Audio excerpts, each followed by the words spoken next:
Hello दोस्तों, once again welcome to my channel. मैं राजकुमार स्वालका आप सभी स्टूडेंट का मेरे इस चैनल पर स्वागत करता हूं, जिसमें सेकंड ग्रेड और फर्स्ट ग्रेड की मैथमेटिक्स के कॉमन टॉपिक मैं पहले ले रहा हूं, फिर सेपरेट सेकंड ग्रेड और सेपरेट फर्स्ट ग्रेड में जो है उनको हम अलग अलग शूट करेंगे। दोनों ही टाइप के लिए, दोनों ही कॉम्पिटिशन के लिए मेरी क्लास जो है बहुत यूजफुल है। और आज मैं लेने वाला हूँ परम्यूटेशन कॉम्बिनेशन वाला टॉपिक, जिस पर आज अपना थर्ड लेक्चर है। कॉम्बिनेशन वाले क्वेश्चन आज चलेंगे। मैंने आप लोगों से जैसा कि प्रॉमिस किया था कि इस पर्टिकुलर टॉपिक को मैं पहले 11th वाली बुक से भी पढ़ाऊंगा, देन एसआर सैनी के क्वेश्चन करेंगे। एक बात तो ये, तो उसी को ध्यान में रखते हुए आज मैं लेने वाला हूं कॉम्बिनेशन में 11th वाला पार्ट ही चल रहा है, लेकिन बेसिक बिल्कुल आपका स्ट्रॉन्ग हो जाएगा। और इसके बाद अगर आप एसआर सैनी के क्वेश्चन करोगे ना, तो मैं कह रहा हूं आपके 75 टू 85%, 75 टू 80% क्वेश्चन बहुत इजीली हो जाएंगे। जो डिफरेंट टाइप के क्वेश्चन है, जो नए नए लॉजिक हम सीखेंगे, तो वहां पर मैं आप लोगों को और भी अच्छे से समझा पाऊंगा। दूसरी बात, यहाँ पर बहुत सारे स्टूडेंट अब भी कंफ्यूज है जो रनिंग में है, जिनकी बीएससी बीएड चल रही है फोर्थ ईयर में और बीएड सेकंड ईयर में चल रही है, वो अभी भी कंफ्यूज है कि सर अभी ऐसा माहौल बना हुआ है कि जुलाई में ही एग्जाम हो जाएगा, हम तो इसमें एलिजिबल ही नहीं हो पाएंगे, हमारे तो पेपर्स जो है वो अक्टूबर में, सितंबर अक्टूबर में तो पेपर होते हैं, फिर रिजल्ट आता है नवंबर में। तो मैं आप लोगों को ये आश्वस्त करता हूं कि आप पूरी तरीके से एलिजिबल रहोगे। ये हमेशा की ही बातें रहती है कि हम एलिजिबल होंगे कि नहीं होंगे। मैं खुद एग्जांपल हूं आपके लिए। मैं एमएससी फाइनल ईयर में था, तब फर्स्ट ग्रेड की वैकेंसी निकली थी, और उसी टाइम एक रूल क्या रहता है, रूल ये रहता है कि जो अपना रिजल्ट होता है ना, रिजल्ट टू रिजल्ट, एमएससी का रिजल्ट या फिर आपके जो भी डिग्री चल रही है उसका रिजल्ट, और फर्स्ट ग्रेड का जो भी सेकंड ग्रेड का रिजल्ट है वो पहले आ जाना चाहिए। यानी आपका जो बीएड वाला या फिर बीएससी बीएड वाला जो रिजल्ट है वो पहले आ जाना चाहिए। एग्जाम का कोई रूल नहीं है कि आपका एग्जाम पहले हो जाए उनका बाद में हो जाए, रिजल्ट टू रिजल्ट रूल रहता है। जैसे कि मेरे साथ हुआ, एमएससी का रिजल्ट आया और परसों आरपीएससी का रिजल्ट आया, क्लियर, तो मैं उसमें बिल्कुल 100% इन हो गया। तो आप लोगों को ये विश्वास रखना है। देखो, ये तो लड़ाई हमेशा ही चलती रहती है कि शुरुआत में तो कहते हैं कि एग्जाम जल्दी जल्दी हो जाएगा, फिर वो फोर्थ ईयर वाले डिमांड करते हैं, उनको 100% इन कर देते हैं, और इस बार तो आप इन हो, कौन सी वैकेंसी आ गई, क्लियर। इसलिए विश्वास करो और आपकी पढ़ाई कंटिन्यू रखो, ऐसे बार बार डिमोरलाइज नहीं होना है। मैं आ जाता हूं देखो आज के टॉपिक पर, कॉम्बिनेशन पर, और जिसमें मैं पहले रूल बता देता हूं आप लोगों को, फिर एक एक रूल पर बेस्ड एग्जाम्पल भी हम लेंगे और बहुत अच्छे से हम एक्सप्लेन करने का प्रयास करेंगे। देखो, संचय और क्रमचय। क्रमचय में तो क्या होता है, देखो क्रमचय हमने पहले पढ़ा, क्रमचय में क्या होता है, चयन प्लस क्रम से जमाना, यानी चयन भी हो जाता है उसमें और उसके बाद जमाना भी होता है, और संचय हम बाद में पढ़ रहे हैं, जबकि इसमें केवल चयन की ही बात होती है, क्लियर। लेकिन इसके रूल थोड़े और स्टैंडर्ड हैं, हमें थोड़ा ध्यान से समझना होगा। देखो फर्स्ट रूल क्या है, थर्ड रूल तक मैं लिखा चुका हूं। एन में से आर वस्तुओं को चयन करने के कुल प्रकार, एन में से आर वस्तुओं को चयन करने के कुल प्रकार, तो एनसीआर इसका फॉर्मूला होगा। एनसीआर का फॉर्मूला यहां पर लिखा हुआ है, क्लियर। एन में से अगर आर वस्तुओं को आपको चयन करना हो, तो अगर मैं आप लोगों को यह कहूं, जैसे किसी क्लास में 20 स्टूडेंट बैठे हुए हैं, 30 स्टूडेंट बैठे हुए हैं, 100 स्टूडेंट, कुछ भी क्वांटिटी मान लो 20 स्टूडेंट बैठे हुए हैं, और उनमें से मुझे 5 का चयन करना हो, 5 का क्या, जैसे 2 का चयन करना हो, मुझे मॉनिटर बनाना हो, क्लियर, तो 2 का चयन करना है, तो यहां पर 20C2 ये आ जाएगा। बस आ गई बात समझ में। तो कहां पर क्रमचय लगता है, कहां पर संचय लगता है, ये एक कंफ्यूजन रहता है आपके दिमाग में छोटा सा, जिसको मैं क्लियर कर दूंगा और क्वेश्चन अपने आप ही क्लियर करवा देंगे। कुछ क्लू मैं दूंगा, कुछ क्लू धीरे धीरे एक्सपीरियंस से ही आ जाते हैं। एन में से आर वस्तुओं का चयन करने के कुल कितने तरीके होते हैं, एनसीआर। अगर मान लो एन में से आर वस्तुओं का चयन करने के साथ साथ उनको जमाना भी हो, तो उसके लिए नेक्स्ट रूल है, एन में से आर वस्तुओं का चयन कर उन्हें जमाने के कुल कितने तरीके होते हैं, तो एनसीआर इंटू फैक्टोरियल आर, या फिर इसको एनपीआर भी कहते हैं, जैसा कि अपने थर्ड रूल था, एन में से आर वस्तुओं को जमाने के कुल कितने तरीके होते हैं, एनपीआर। तो ये वही रूल है, बस इसमें चयन की बात अलग होगी, उसके बाद जमाने के लिए कहा जाएगा। तो एनसीआर, क्योंकि एन में से आर का चयन किया, फिर आर को कितने प्रकार से जमा सकते हैं, फैक्टोरियल आर प्रकार से, क्लियर। नेक्स्ट जो रूल है अपने सिक्स्थ, अगर ग्रुपिंग कर दी जाए, ग्रुपिंग कर दी जाए, जैसे कि मैं ये कहूं एक क्लास में 20 लड़के हैं और 15 लड़कियां हैं।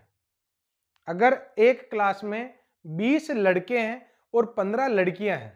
लड़कों में से कितने, 15 तो लड़कियां बता रहा हूं और 20 लड़के बता रहा हूं। 20 तो लड़के हैं और 15 लड़कियां हैं। में से 2 लड़के तथा 3 लड़कियों को चयन करने के कुल कितने प्रकार होंगे? 2 लड़कों और 3 लड़कियों को चयन करने के कुल कितने प्रकार होंगे? तो 20C2 20C2 इंटू 15C3 इसका आंसर होगा। क्लियर? देखो क्वेश्चन को दोबारा सुनना। अब मैं इसमें चेंज कर रहा हूं। एक क्लास में 20 लड़के 15 लड़कियां हैं, में से 3 का चयन करने के कुल कितने प्रकार होंगे? क्या मैंने जो चयन करने की बात की है उसमें आप लोगों को यह कहा है क्या कि लड़कों का चयन इतनों का करना, लड़कियों का इतनों का करना? नहीं कहा। मैंने आप लोगों को कंफ्यूज करने के लिए, और ऐसा ही देगा आपको क्वेश्चन कि गिवन क्वेश्चन में तो ग्रुप डाल देगा लेकिन चयन में कोई ग्रुप की बात नहीं करेगा। वापस सुनना मेरी बात को, बहुत रहस्य छुपा हुआ मेरी बातों में।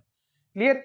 20 बॉयज और 20 तो लड़के हैं और 15 लड़कियां हैं, में से 3 का चुनाव करने के कुल कितने तरीके होंगे? तो यहां पर आपका आंसर 35C3 होना चाहिए। क्लियर? क्योंकि चयन में ग्रुपिंग की बात नहीं की जा रही है, तो ये आ जाएगा समझ में, कोई दिक्कत वाली बात। तो 6th रूल आपके सामने था। N1 में से R1 और N2 में से R2 को अगर चयन करना हो तो फॉर्मूला होगा N1CR1 into N2CR2, N1CR1 into N2CR2। Clear?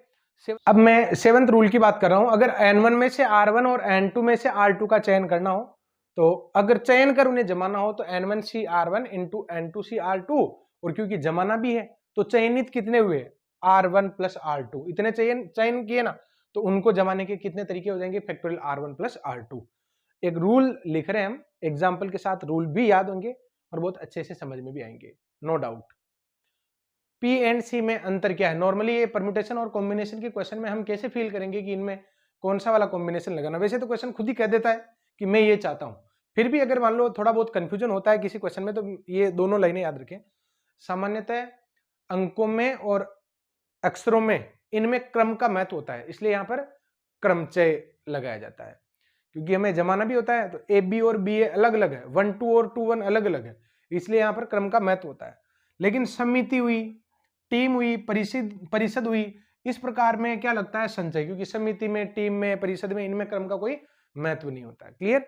NCR का फॉर्मूला आपके सामने लिखा हो, फैक्टोरियल एन माइनस आर और फैक्टोरियल में आर। एन हमेशा आर से बड़ा होना चाहिए, बराबर हो सकता है। क्लियर? एक इंपोर्टेंट रूल देखो, एनसी एक्स जब एनसी वाई के बराबर होना, तो या तो एक्स और वाई बराबर होंगे, और ये बराबर नहीं होंगे ना, तो फिर एन का रिजल्ट एक्स प्लस वाई के बराबर होगा। ये फॉर्मूला है। एक फॉर्मूला ये है एनसीआर प्लस एनसीआर माइनस 1 हो, कि ऊपर तो सेम हो और नीचे एक का अंतर होना, तो आपको क्या करना चाहिए? इसको दोनों को एक में मर्ज कर सकते हो। जैसे कि एनसीआर और एनसीआर माइनस 1 है ना, तो ऊपर तो कर दो +1 और नीचे दोनों में से जो ज्यादा होगा ना वो लिखा जाएगा। क्लियर? अगला रूल यहां पर है कि N1, देखो ये एक कंडीशन लिखा रहा हूं कि हम कई बार यहां पर मल्टीप्लीकेशन और प्लस लगाने में कंफ्यूज हो जाते हैं, तो इसका मीन क्या है? इसका मीन क्या आप समझ लो। इसका मीन है कि N1CR1 और N2CR2, इसका मीन है कि N1 में से R1 तथा N2 में से R2 का चयन किया गया है। और अगर पूछा जाए कि बताओ कितने का चयन किया गया है, तो टोटल R1 प्लस R2 का चयन किया गया है।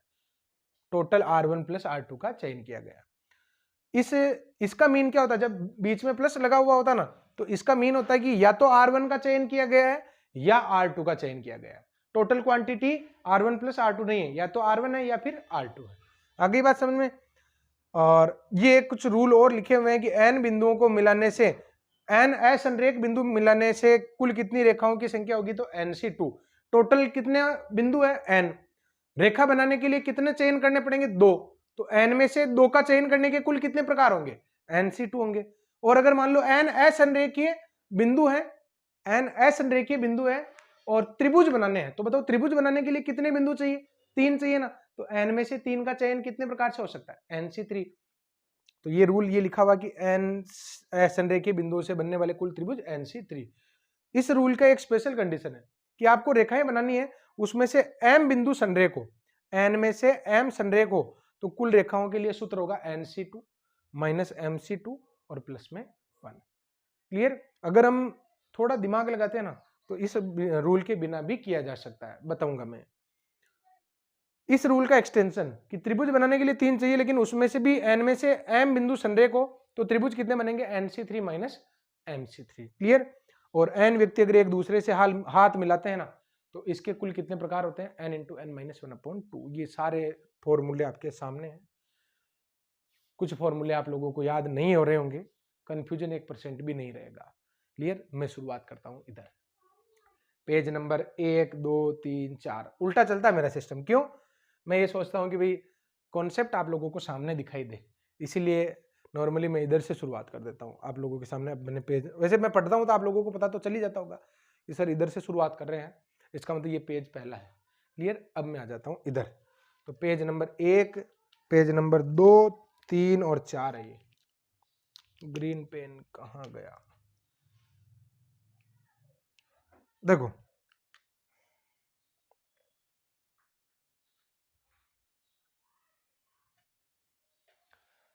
अब यहां पर आप लोग देखो, पहला सवाल मैं क्या ले रहा हूं, हर एक बात को काफी ध्यान से समझना है।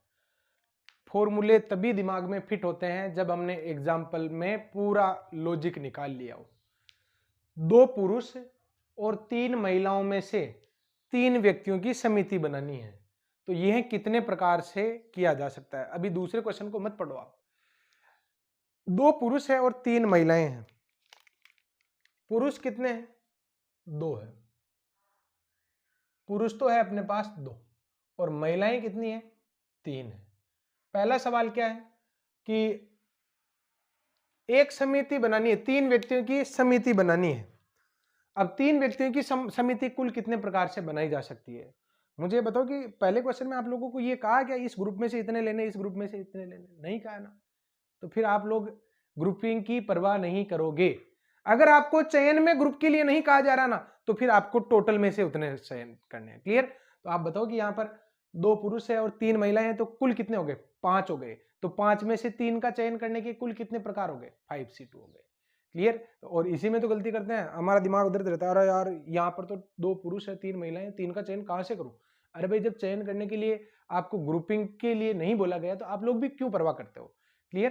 तो यहां पर आप लोग देखो कि पहले का आंसर क्या हो जाएगा, पहले का आंसर 3 समिति, तो कुल कितने हो गए, यहां पर कुल हो गए अपने 5 में से 3 का चयन, 5 में से 3 का चयन, ये हो जाएगा अपने 5C3, क्योंकि समिति बना रहे हैं, यहां पर कोई परवाह ही नहीं है। क्लियर। सेकंड जो क्वेश्चन है कि 2 पुरुष व 3 महिलाओं में से ऐसी कितनी समितियां बनेगी, 2 पुरुष और 3 महिलाओं में से ऐसी कितनी समितियां बनेगी जिसमें 1 पुरुष और 2 महिलाएं हो। टोटल कितने का चयन करना है, 3 का करना है। उसमें 1 तो पुरुष होना चाहिए और 2 महिला होनी चाहिए। देखो आप लोग, पुरुष कितने दे रखे हैं, 2, महिलाएं कितनी है, महिलाएं हैं 3। क्लियर। हमें जो समिति बनानी है उस समिति में 3 होने चाहिए। ठीक है। मुझे बताओ कि पुरुषों में से कितने लेने हैं, 1, और महिलाओं में से कितने लेनी है, 2 लेनी है। क्लियर। तो बताओ चयन के कुल कितने प्रकार होंगे। सेकंड रूल देखो ना, ये वाला सिक्स्थ रूल, N1 में से R1 और N2 में से R2 का अगर चयन किया जाए तो N1CR1 इंटू N2CR2, तो ये क्या आ जाएगा, देखो N1 2C1 इंटू 3C2 हो गया। क्लियर। अच्छा ये सोल्व तो आप लोग कर ही लोगे, मुझे विश्वास है। 2 इसका 3 इसका अच्छा आंसर हो जाएगा। क्लियर। अच्छा मैं ये कहना चाहता हूं आपसे कि बताओ टोटल कितने का चयन हुआ है, तो आपका आंसर 3 होना चाहिए। क्यों, क्योंकि मैंने लिखा है, देखो ये कंफ्यूजन जो रहता है ना वो क्लियर किया है। N1 में से N1CR1 इंटू N2CR2, इसका मतलब टोटल कितने का चयन हुआ है, R1 प्लस R2 का। तो यहाँ पर आपके पास ये लिखा हुआ 1 और 2, तो बताओ कितने लोगों की समिति बनी, 3 की बनी, हमें भी 3 की बनानी है। तो यहाँ पर प्लस लगा देते हैं तो कितनों का चयन होता है, या तो 1 का होता या फिर 2 का होता है। क्लियर। तो ये गुणा और प्लस वाला जो कंफ्यूजन है ये धीरे धीरे खत्म कर दूंगा। फर्स्ट क्वेश्चन आपके सामने हो चुका है। सेकंड क्वेश्चन पर मैं आ जाता हूं। 52 में से 4 पत्तों का चयन कुल कितने प्रकार से हो सकता है, सीधा ही क्वेश्चन है। 52 में से 4 पत्तों का कितने प्रकार से होगा, 52C4, कुल तो यही है। ग्रुपिंग की बात थोड़ी करी अभी तक, ग्रुपिंग की बात नहीं करेगा तो हम भी क्यों परवाह करेंगे। तो यहां पर जो इनिशियल क्वेश्चन है इसका आंसर हो जाएगा 52 में से 4 का चयन, तो ये हो जाएगा अपने 52C2। क्लियर। सॉरी 4, 4 का चयन कर रहे हैं ना, अब यहां पर आप लोग देखो, अच्छा देखो कभी कभी मेरे से क्या कैलकुलेशन मिस्टेक हो ही जाती है, ह्यूमन बिहेवियर कहीं ना कहीं तो गलती हो ही जाती है ना, तो आप लोग देख लिया करो कि वो कॉमन सेंस वाली बात हो तो फिर आप सुधार कर सकते हो। जैसा कि लास्ट लेक्चर में एक में हो गया था, तो गुणा कराने में 5 × 4 × 3 × 2 × 1, उसको मैंने बाई चांस 240 ऐसा कुछ लिख दिया था, 120 उसमें कर लेना, हालांकि मैंने उसमें कमेंट में लिख दिया था, ऐसे चेंजेस कर सकते हैं। अंडरस्टूड है, क्लियर। पहला सवाल क्या था, 52 में से 4 वस्तुओं का चयन करने के कुल कितने प्रकार है, 52C4, क्लियर। अब यहां पर ग्रुपिंग की बात कर रहा है कि 52 में से 4 पत्तों का चयन कुल कितने प्रकार से किया जा सकता है यदि चारों पत्ते एक ही ग्रुप के हो, चारों पत्ते एक ही ग्रुप के हो। तो मुझे ये बताओ कि 52 पत्तों में ग्रुप कितने होते हैं। तो मैं पत्तों का आप लोगों को, ताश की जो गड्डी होती है ना, खेल लेना एक दिन, ताश खेलने भी फायदेमंद है यहाँ पर अपने लिए, क्लियर, क्योंकि प्रायिकता में भी आते हैं ना, तो कुछ कुछ गेम खेलने चाहिए थोड़े दिन। देखो 13 तो होते हैं लाल पान के, 13 होते हैं हुकुम के, 13 चिड़ी के, और 13 ही अपने हुकुम के होते हैं, क्लियर। 13 के ग्रुप होते हैं। हर एक पत्ते पर, हर एक ग्रुप में 1 से लेकर 13 तक के पत्ते होते हैं। सबसे छोटा पत्ता जो है वो होता है इक्का, हालांकि गेम में उसको सबसे बड़ा गिना जाता है, लेकिन पहले नंबर पर इक्का। फिर 10 तक तो नंबरिंग होती है, 11, 12, 13 में वो फोटो वाली रहते हैं, जिसमें गुलाम, बेगम और बादशाह। तो सबसे बड़ा पत्ता कौन सा हुआ, बादशाह हुआ। 4 इक्के, 4 बादशाह, 4 गुलाम, 4 बेगम, इस प्रकार होता है। हर एक पत्ता 4-4 बार रिपीट होता है। और कलर वाइज में बात करूं तो 2 ही कलर होते हैं, क्योंकि चिड़ी और हुकुम ब्लैक कलर में होते हैं और लाल पान और ईट रेड कलर में होते हैं। तो ये कुछ बेसिक आइडिया में होना चाहिए। फिर से मैं पढ़ता हूं, 52 में से 4 पत्तों का चयन करने के कुल कितने प्रकार होंगे यदि चारों पत्ते एक ही ग्रुप के हों। तो मुझे ये बताओ कि ग्रुप कितने हैं, 4 ग्रुप है। हो सकता है कि हुकुम के 4 पत्ते आ जाएं, चारों पत्ते एक ही ग्रुप के होने चाहिए। तो एक ही ग्रुप में कौन से हैं, हमने 4 पत्ते निकाले, वो चारों ही हुकुम के आ जाए, चारों ही हुकुम के आ जाए। तो हुकुम के लिए कितने वहां पर 13 है, तो 13 में से 4। कोई ये कहे कि सर हुकुम के जरूरी थोड़ी है, चीड़ी के भी तो आ सकते हैं, बिल्कुल आ सकते हैं। देखो हो सकता है कि चीड़ी के आ जाए, फिर हो सकता है कि लाल पान के आ जाए, और हो सकता है कि यहां पर ईट के आ जाए, क्लियर। या शब्द या तो हुकुम के हो सकते हैं, या चिड़ी के, या बेगम, कौन सा 4 ग्रुप है बस उनमें से आ सकते हैं। प्लस लगाऊं कि मल्टीप्लिकेशन लगाऊं, ये बताओ। अगर मैंने मल्टीप्लिकेशन लगाया तो फिर चयन जो है R1 + R2 इस टाइप का होगा। अगर मैंने प्लस लगाया ना तो R1 का चयन होगा या फिर R2 का चयन होगा। टोटल कितनों का चयन करना है, 4 का चयन करना है, तो यहां पर आएगा प्लस। आप लोग देख सकते हो, या तो हुकुम के 4 आ जाए, या चिड़ी के 4, या लाल पान के 4, या फिर ईट के 4 आ जाए, क्लियर। तो ये क्वेश्चन हो गया अपने सेकंड वाला। अगला सवाल है कि 52 पत्तों में से 4 का चयन, 52 पत्तों में से 4 का चयन कुल कितने प्रकार से किया जा सकता है यदि चारों पत्ते भिन्न भिन्न ग्रुप के आए, चारों पत्ते भिन्न भिन्न ग्रुप में से हो, यानी एक हुकुम का, एक चिड़ी का, एक लाल पान का और एक ईट का आ जाए, यही तो हो सकता है। तो बताओ हुकुम के कितने पत्ते हैं, 13, 13 में से एक आ जाए, फिर पान का भी एक आ जाए, चिड़ी का भी एक आ जाए, और फिर एक और ग्रुप बचा उसका भी एक आ जाए, यही तो हो सकता है। भाई सारे डिफरेंट डिफरेंट ग्रुप के हैं, तो यही पॉसिबिलिटीज है, क्लियर। अब मुझे बताओ कि प्लस लगाऊं कि मल्टीप्लिकेशन लगाऊं। तो अगर मैं यहां प्लस लगा देता हूं ना तो फिर चयन एक का ही होगा, चयन तो 4 का करना है। तो अगर 4 का करना है ना तो यहां पर क्या आएगा, मल्टीप्लिकेशन। और मल्टीप्लिकेशन आता है तो आप लोग यहां लिखी हुई संख्याओं को काउंट कर लेना कि कितने का चयन हुआ है, क्लियर। तो स्टूडेंट ये क्वेश्चन हो गया अपने दूसरा। तस्वीरें हो, 52 में से 4 पत्तों का चयन कितने प्रकार से किया जा सकता है यदि सारे ही तस्वीरों वाले हो। तो हर ग्रुप में 3 तस्वीरें होती, कौन कौन सी, गुलाम, बेगम और बादशाह, क्लियर। तो कुल कितनी तस्वीरें हो गई, 12 तस्वीरें हो गई। तो अगर मैं आप लोगों को ये कहूं कि तस्वीर वाले कितने होते हैं फोटो युक्त, तो ये होते हैं अपने 12, और अन्य कितने होते हैं 40 होते हैं। मुझे यहाँ पर 52 में से 4 पत्तों का चयन जो करना है उसमें तस्वीरें होनी चाहिए, चारों ही तस्वीरें होनी चाहिए। इसका मतलब वो चारों ही पत्ते 12 में से आने चाहिए, क्लियर। जैसे ये ग्रुप की, जिस ग्रुप की ये बात करता है ना, बस उस ग्रुप में से हमें निकालना है, अपना फोकस उस ग्रुप पर होना चाहिए। यूं नहीं कि आप लोग जबरदस्ती कि 13, ये तो 13 ग्रुप होते थे ना, ये 12 कौन से आ गए। अरे भाई जब ये तस्वीरों की बात कर रहा है तो तस्वीर अपने लिए फेवर में हो गया, तस्वीरों वाले पत्ते कितने हैं उनमें से चयन करो। नेक्स्ट क्वेश्चन है, 2 लाल रंग के हो और 2 काले रंग के हो। अब बताओ कौन से ग्रुप की बात कर रहा है, लाल रंग और काले रंग। तो लाल रंग के कितने हैं 26 और काले रंग के भी कितने होते हैं 26, क्योंकि 2 ही तो कलर होते हैं। तो यहां पर लाल रंग के होते हैं अपने 26 और काले रंग के ये भी होते हैं अपने 26। तो 26 में से भी 2 आ जाए, 26 में से 2 आ जाए,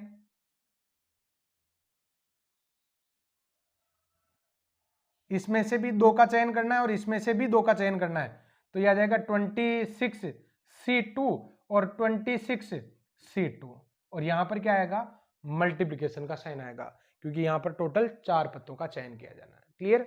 आगे बढ़ता हूं। सभी पत्ते लाल रंग के हो, तो लाल रंग के कितने हैं 26 है, लाल 26 पत्ते हैं और 26 में से 4 का चयन करना है, तो 26C4 आ जाएगा। क्लियर। अगला सवाल मैं ले रहा हूं, ये तो सारे इस एग्जाम्पल के पार्ट थे। क्लियर। अब मैं अगला सवाल ले रहा हूं, इसमें लिखा हुआ है NC8 इक्वल्स टू NC2 हो तो n का मान क्या होगा। अगर मान लो आप इसमें NCR का फॉर्मूला लगाकर करोगे ना तो बहुत लंबा हो जाएगा, इसको NCR के फॉर्मूले से नहीं करना था। देखो आपको एक फॉर्मूला दिखाई देना चाहिए कि अगर NCX बराबर NCY हो ना, या तो x और y बराबर होगा, और ऐसा नहीं होगा तो फिर n का मान x प्लस y के बराबर होगा।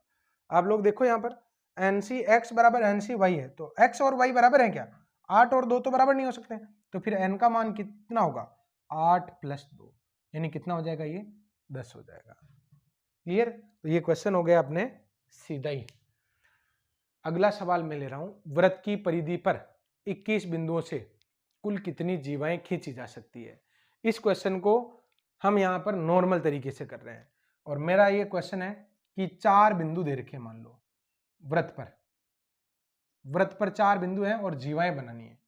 तो एक वृत्त बना लेता हूं और 4 बिंदु इस पर डोटेट कर देता हूं, 1 2 3 और 4। अच्छा, वृत्त पर कहने का मतलब ही ये हो गया कि वो बिंदु असंरेखीय है, क्योंकि वृत्त हर समय बेंड होता रहेगा, तो इसका मतलब संरेखीय तो है ही नहीं, असंरेखीय हो गए सारे बिंदु।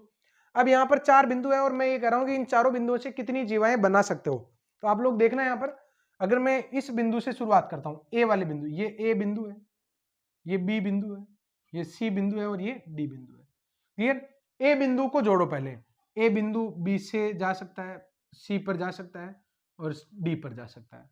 तो ए बिंदु पर कितनी, ए बिंदु से कितनी जीवाएं मिल रही है 3। क्लियर।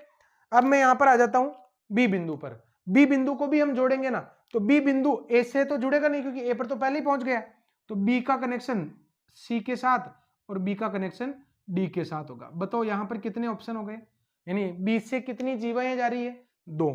अब मैं आ जाता हूं सी पर, तो सी को ए से जोड़ने की आवश्यकता नहीं है, सी को बी से जोड़ने की आवश्यकता नहीं है, अब सी केवल डी के पास ही जाएगा। तो बताओ सी बिंदु के लिए कितनी जीवाएं हो गई, 1 जीवा हो गई, और डी तो सबसे जुड़ चुका है। क्लियर। तो जीवाओं की संख्या कितनी हो गई 3 + 2 + 1 हो गई। ये तो कॉमन सेंस वाला सवाल था, इसमें तो फॉर्मूले की आपको आवश्यकता नहीं है। क्लियर। लेकिन इतना क्योंकि वो बिंदु ज्यादा हो जाता है ना, तो फिर आप लोग क्या कि काट पास कर देते हो। इसलिए देखो फॉर्मूला है कि अगर मान लो n असंरेखीय बिंदु हो, तो अगर हमें जीवाएं बनानी हो, जीवा भी एक रेखा ही तो है, तो उसका आंसर होता है 4C2, और 4C2 को सरल करने पर भी 6 ही आएगा। आ गई बात समझ में। तो अब मैं आ जाता हूं इधर, ये रूल लिखा रखा ना, n असंरेखीय बिंदुओं से बनने वाली कुल रेखाओं की संख्या NC2। क्लियर। और ऐसे भी आप लोग समझ सकते हैं। ये कह रहा है कि वृत्त के 21 बिंदुओं से कितनी जीवाएं जाएगी। मुझे ये बताओ कि वृत्त पर तो जितने भी बिंदु होंगे सारे असंरेखीय होंगे, तो यहां पर ये वाला रूल लगेगा कि ये वाला रूल लगेगा, तो ये वाला लगेगा, क्योंकि संरेखीय तो एक ही बिंदु नहीं है भाई, संरेखीय 3 बिंदु होते हैं ना, 3 बिंदु संरेखीय कहां होंगे, हर समय वो बेंड होता रहेगा। क्लियर। तो यहां पर हम क्या लिखेंगे, वृत्त, क्योंकि रेखा बनाने के लिए, रेखा के लिए 21 से 2 का चयन करना होगा, 2 का चयन करना होगा, अतः ये आ जाएगा अपने 21C2। आ गई बात समझ में। या फिर आप ऐसे भी कर सकते हो, अब तो जैसे 4 बिंदु है ना, तो 3 2 1 ऐसे जोड़ लो तो 21 है ना, तो 20 19 18 17 dash dash dash and so on 3 2 1 इनको भी जोड़ सकते हो, आपका आंसर हो जाएगा। क्लियर, जैसा भी आपको ठीक लगे। मैं बढ़ता हूं आगे। 21C2 इसको अगर आप सोल्व करोगे तो कितना आएगा, देखो फैक्टोरियल 21 फैक्टोरियल में 19 और फैक्टोरियल में 2, तो 21 इंटू 20 और बटे हुए में क्या आ जाएगा 2 आ जाएगा, तो n into N plus 1 upon में 2 वही आंसर है, ये 210 आंसर आ जाएगा। क्लियर, जैसा भी आपको ठीक लगे, दोनों ही एकदम परफेक्ट है। आगे बढ़ते हैं, देखो नेक्स्ट जो क्वेश्चन है ये क्या है, देखो 5 बॉयज व 4 गर्ल्स में से 3 बॉयज व 3 गर्ल्स को लेकर कुल कितनी टीमें बनाई जा सकती है। देखो बॉयज कितने दे रखे हैं, बॉयज हमें दे रखे हैं 5 और गर्ल्स हमें कितनी दे रखी है 4 दे रखी है। क्लियर, अब देखो बॉयज 5 बॉयज में से कितनों का चयन करना है, 3 बॉयज का, और 4 गर्ल्स में से भी कितने का चयन करना है, 3 गर्ल्स का। क्लियर, 5 बॉयज में से 3 बॉयज और 5 गर्ल्स 4 गर्ल्स में से 3 गर्ल्स का चयन करके कुल कितनी टीमें बनेगी। टीमों में क्या लगता है चयन, टीम में कोई क्रम का महत्व होता है क्या, नहीं होता है, लिखा रखा है नोट मैंने। क्लियर, कंफ्यूज होने की आवश्यकता नहीं है। क्या ये नहीं है N1 में से R1 तथा N2 में से R2 का चयन करने के कुल कितने प्रकार, N1C R1 into N2C R2। Clear, तो ये आ जाएगा आपके 5C1 C3 इंटू 4C3 इसका आंसर हो जाएगा, तो 10 इंटू 4 40 इसका आंसर हो जाएगा। क्लियर, अब यहां पर मुझे एक बात बताओ, अगर मैं आप लोगों को ये कहता हूं, अगर मैं आप लोगों को ये कहता हूं कि 5 बॉयज और 4 गर्ल्स में से 6 का चयन करने के कुल कितने प्रकार होंगे, तो क्या मैंने चयन करने के लिए आप लोगों को ग्रुपिंग के लिए नोटिस करवाया क्या कि इस ग्रुप में से इतने लेने हैं, इसमें से इतने लेने हैं, नहीं करवाया ना। बस ये क्वेश्चन मैंने आपको कंफ्यूज करने के लिए दिया कि 5 बॉयज और 4 गर्ल्स में से 6 का चयन करो, तो कुल में से कर लो ना फिर, क्योंकि चयन करने में जब ग्रुपिंग की बात नहीं हो रही तो दिए हुए ग्रुप का भी क्या मतलब रह गया, तो फिर वो हो जाएंगे 5 और 4 9, और 9 में से 6 का चयन कितने प्रकार से होगा, 9C 6 प्रकार से होगा। क्लियर, अब यहां पर मैं ले रहा हूं, देखो नेक्स्ट एग्जांपल क्या है, देखो 6 रेड 5 व्हाइट और 5 ब्लू बॉल में से 9 गेंद का चयन करना है। 9 गेंद को चुनने के कुल कितने तरीके होंगे यदि उसमें प्रत्येक रंग के 3 होने चाहिए। अब यहां पर आप लोग देखो कि हमें गिवन कितनी है 6, तो रेड बॉल, रेड कितनी बॉल है तो 6 है, व्हाइट कितनी है 5 है, ब्लू कितनी है 5 है, और चयन कितने का करना है हमें, चयन करना है हमें 9 का। आप लोग देखो कि क्वेश्चन क्या कह रहा है कि जो 9 बॉल का आप चयन करना चाहते हो ना उसमें प्रत्येक रंग की 3 बॉल होनी चाहिए, तो प्रत्येक रंग की 3 बॉल होनी चाहिए, इसका मतलब रेड में से भी 3 आनी चाहिए, व्हाइट में से भी 3 होनी चाहिए और ब्लू में से भी 3 होनी चाहिए, प्रत्येक रंग की 3। क्लियर, तो आपके आंसर क्या आ जाएगा, देखो 6C3 5C3 एंड 5C3 इसका आंसर हो जाएगा। प्लस लगाओगे कि मल्टीप्लिकेशन लगाओगे, प्लस लगा दिया तो 3 का ही चयन होगा, मल्टीप्लिकेशन लगाओगे। क्लियर, तो स्टूडेंट ये क्वेश्चन हो गया अपने वेरी इंपॉर्टेंट टाइप का, जिसमें आप लोगों को प्रत्येक रंग की 3 बॉल निकालनी थी। क्लियर, अब मैं बढ़ता हूं आगे। 52 पत्तों में से 5 को लेकर कुल कितने संचय होंगे यदि तथ्यतः एक इक्का हो।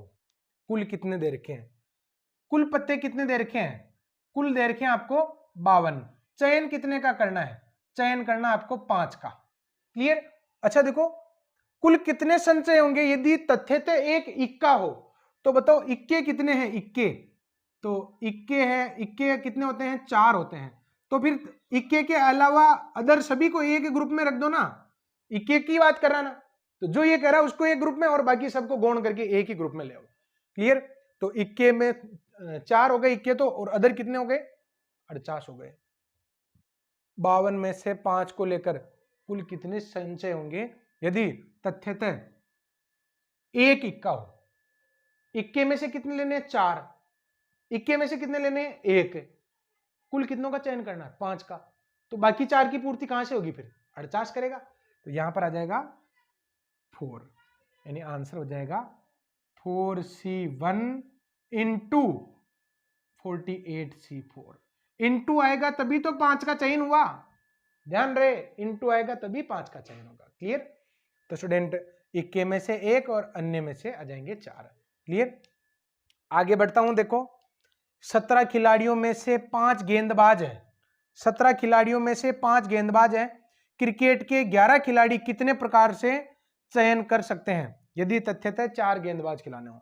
सोचो, हमने यहां पर वेस्ट इंडीज में टीम भेजी है, इंडिया से वेस्ट इंडीज में टीम भेजी है, ऑब्वियसली 11-11 ही भेजेंगे ना, तो कई बार बीच बीच में चोटिल नहीं होते क्या, होते ही हैं। तो हम क्या करते हैं, कुछ बैट्समैन एक्स्ट्रा भेजते हैं, कुछ बॉलर भी एक्स्ट्रा भेजते हैं और एक कीपर भी एक्स्ट्रा भेज देते हैं, ताकि किसी को रिप्लेस करना हो तो फिर जबरदस्ती यूं नहीं कि तुरंत आओ भाई, अगर मान लो मैच चल रहा है और मान लो कोई चोटिल हो जाए तो बुलाओ भाई भारत से, अब उस समय कौन बुलाए, तो फिर यहाँ पर क्या किया जाता है, कुछ एक्स्ट्रा भेजे जाते हैं। तो मान लो हमने 17 खिलाड़ी भेजे, उसमें से 5 गेंदबाज भेजे हैं। क्लियर। हमें एक फाइनल टीम उतारनी है 11 की, तो कप्तान को ये ऑप्शन दिया गया है कि आपको टीम का चयन करना है, यदि उसमें 4 गेंदबाज होने चाहिए, तथ्यतः 4 गेंदबाज लेने हैं। क्लियर। तो एक बात बताओ, कुल कितने हैं, कुल कितने हैं, तो कुल है अपने पास 52, और गेंदबाज कितने, सॉरी 52 तो पत्ते होते हैं, ये 17 ही है, और गेंदबाज कितने हैं, तो गेंदबाज है आपके पास 5। तो बताओ अन्य कितने हैं, अन्य में बल्लेबाज आ गया, फील्डर आ गया, सब आ गया, कितने हैं, 12 है। आपको चयन कितने करने हैं, अरे भाई टीम तो आपको 11 की उतारनी है, या 4 गेंदबाज की उतारोगे, टीम तो पूरी 11 की होनी चाहिए ना। 17 खिलाड़ियों में से 5 गेंदबाज है, तो अन्य कितने हो गए, फिर 12 हो गए।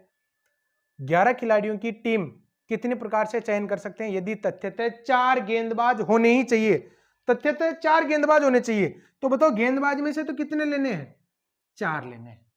क्लियर। अब कितने रहे, 7 रहे ना, 11 खिलाड़ियों की पूर्ति करनी तो 7 रहे, तो बताओ 7 की पूर्ति कहां से होगी, इसमें से होगी। क्लियर। तो ये आ जाएगा आपके 5C4 और 12C7, इंटू लगाओगे ना तो ये 11 पूरे हो जाएंगे। क्लियर। आई थिंक अब आप लोगों की क्लियरिटी धीरे धीरे बढ़ रही होगी। और अब मैं आ जाता हूं आगे।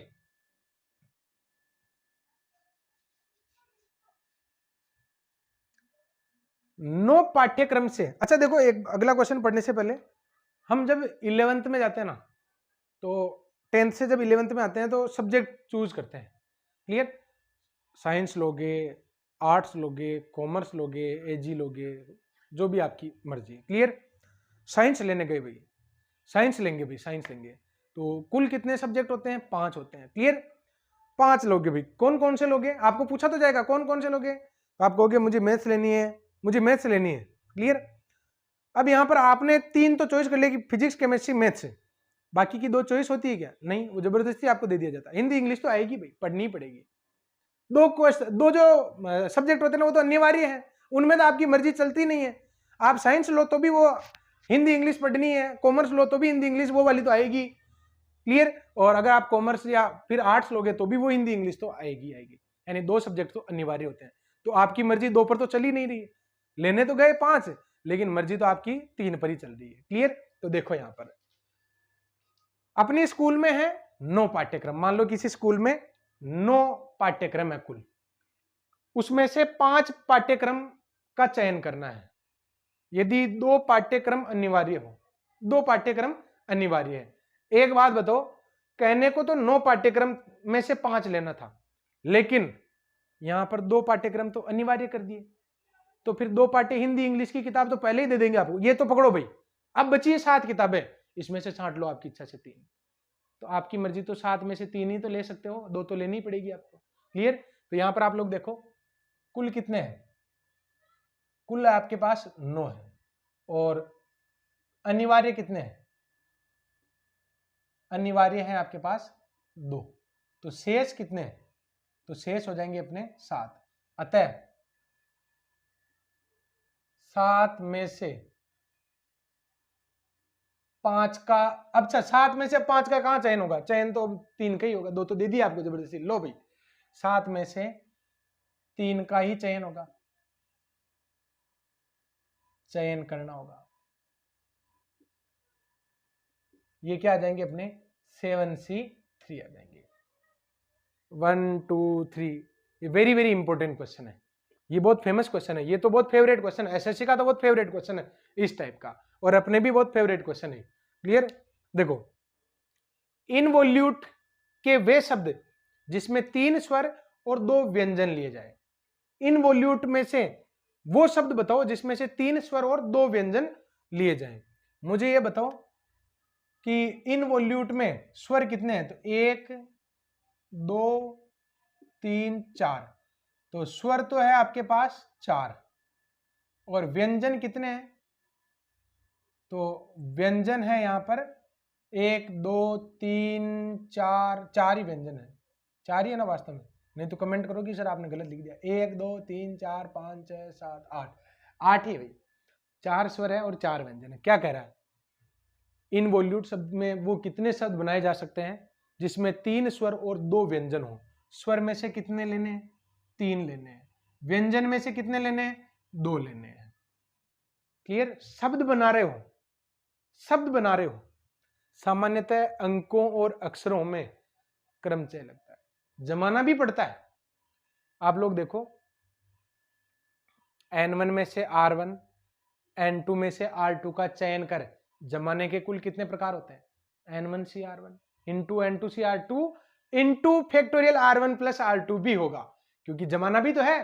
तो यहां पर आप लोग देखो क्या आंसर आएगा आपके 4C3 इंटू 4C2। ये तो 4 स्वर में से 3 स्वर और 4 व्यंजन में से 2 व्यंजन ले लिए, क्योंकि मुझे शब्द जमाने भी है। तो यहां पर क्या आएगा? फैक्टोरियल 3 प्लस 2 भी आएगा। क्लियर? क्रमचय की कुछ यूं कह सकते हैं लिमिटेशंस है, तो वो लिमिटेशंस संचय में दूर हो जाती है। क्रमचय में जो क्वेश्चन थे वो थोड़े इजी थे, संचय में थोड़ा और एक्स्ट्रा एफर्ट हमें लगाना पड़ता है। अब अगला सवाल मैं ले रहा हूं अगेन, AGAIN। अगेन शब्द के सभी अक्षरों को अगर शब्दकोश के अनुसार जमाया जाए तो 50वें नंबर पर कौन सा आएगा? देखो आप लोग ध्यान से। सबसे पहले इस टाइप के जितने भी क्वेश्चन है उनको करने के लिए आपको क्या अप्रोच लगानी चाहिए? आपको इन पर नंबरिंग कर देनी चाहिए। 1 1 2 3 और ये 4, ABCDEFGHIJKLMN, यानी जो अपने नंबर दे रखे ना उनके आधार पर हमने नंबरिंग कर दी। अब यहां पर आप लोग देखो, हमें 50वां नंबर चाहिए ना, तो मैं क्या करूंगा? पहले ए से, जब ए से शुरुआत होने वाले कितने शब्द हैं, फिर मैं देखूंगा कि जी से शुरुआत होने वाले फिर कितने हुए, आई से शुरुआत होने वाले कितने हुए। ऐसे करके हम लगभग पास में पहुंचेंगे, और जैसे ही पास में पहुंचेंगे फिर हम यहां पर डिटेल में उसको डिस्क्राइब करेंगे। देखो कैसे, ए से शुरू होने वाले, ए से शुरू होने वाले, तो एक को तो आप लोग कर दो फिक्स, एक को तो आप लोग कर दो फिक्स, एक को ही तो करोगे फिक्स, बाकी तो ऐसे ही रहेंगे ना। तो मैंने एक को तो कर दिया फिक्स,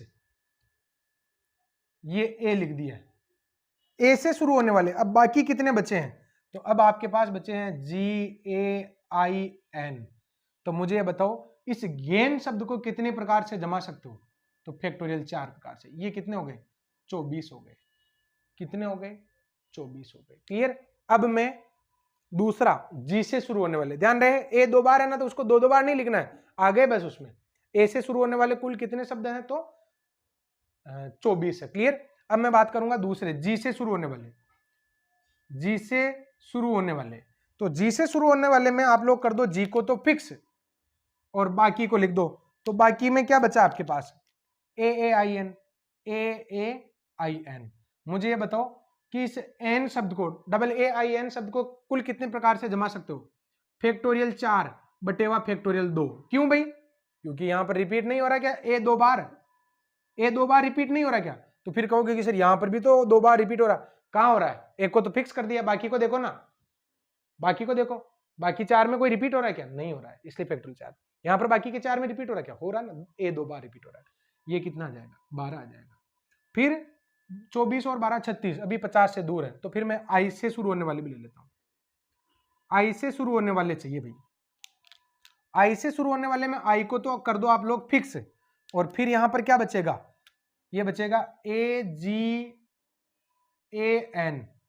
क्लियर। अब इस शब्द को कुल कितने प्रकार से जमा सकते हो, तो ये जो 4 लिखे हुए ना आगे, इनको जमाने के कुल कितने तरीके होते हैं, फैक्टोरियल 4, और बटे में क्या आ जाएगा, फैक्टोरियल 2, ये भी कितने हो गए, 12 हो गए। जैसे ही अगर आप पहुंच जाते हो 50 के पास में, फिर आपको लास्ट वाले शब्द के लिए पूरे नहीं लिखने हैं, क्योंकि अब आप पास में पहुंच गए हो, अब आपको ज्यादा होशियारी रखनी है। तो अब तक कितने हुए, अब तक 12 + 24 + 12, ये कितने हो गए, 48। हमें 50वां चाहिए ना, ए से ले लिए मैंने, जी से ले लिए मैंने, आई से ले लिए, अब कौन बचा, एन। अब आपको क्या करना है, एन से शुरू होने वाले 2 शब्द लिखने हैं, और इनमें ज्यादा दिमाग लगाने की आवश्यकता इसलिए नहीं पड़ेगी, आप लिख दो केवल एन को। क्लियर। और ये क्या लिखा हुआ है, ये 4 नंबर पर लिखा हुआ है। क्लियर, एन को तो कर दिया ना फिक्स। अब आपके पास संख्या बची हुई है 12 13, 1 2 1 3, ये संख्या बची हुई है। आप इसको भूल जाओ थोड़ी देर के लिए, मैं आप लोगों को ये कह रहा हूं, इससे सबसे छोटी संख्या कौन सी होगी, आपका आंसर होगा कि सर ये होगी 11 23। क्लियर। उसके बाद में होगी अपनी 11 32। तो बस अब आप लिख दो ना यहां पर 11 का मतलब A 2 3 यानी G और I, और फिर 11 32, तो N तो फिक्स है ही, 11 का मतलब A और 32 का मतलब IG।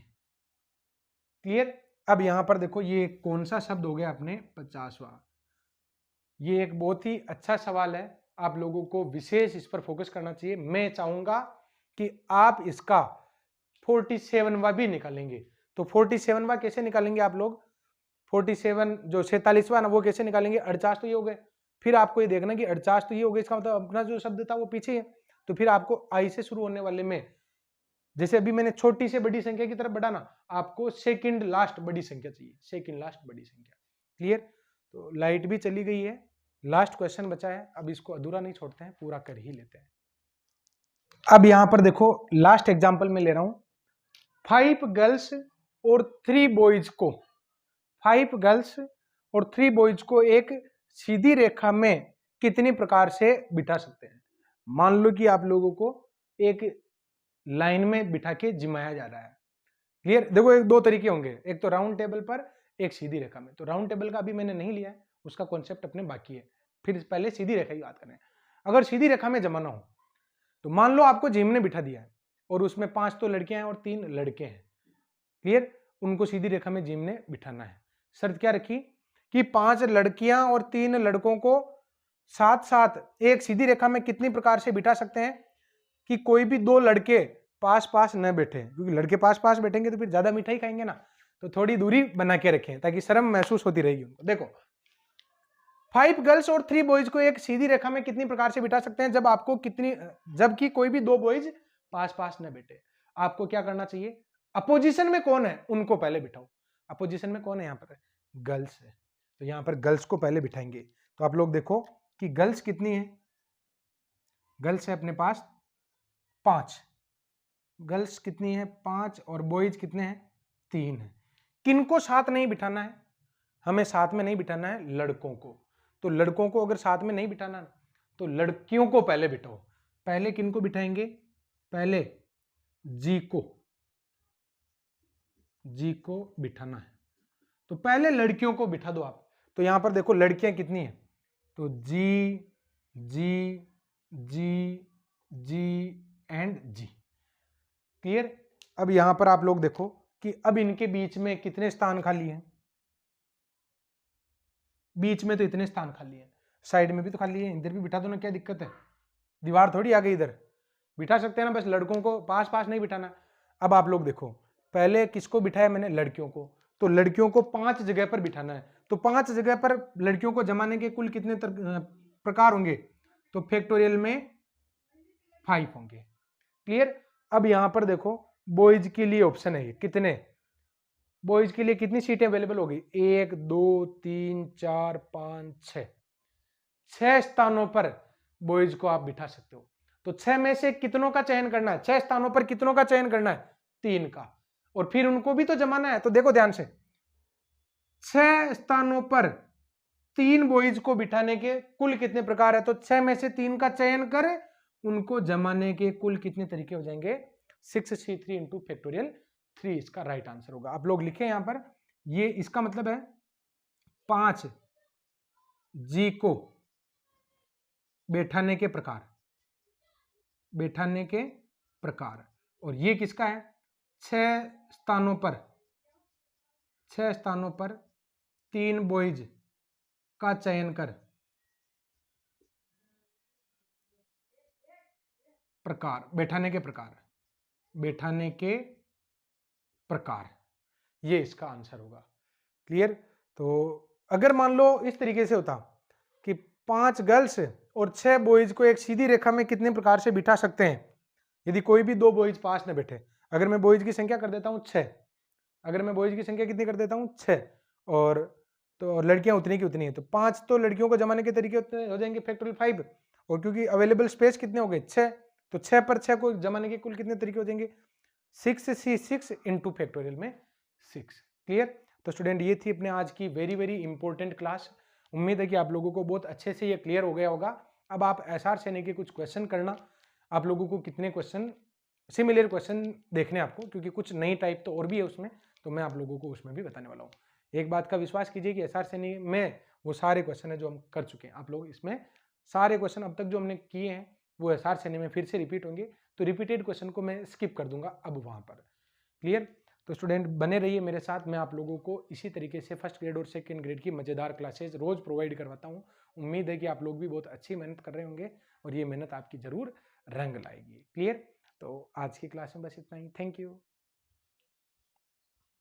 आगे सब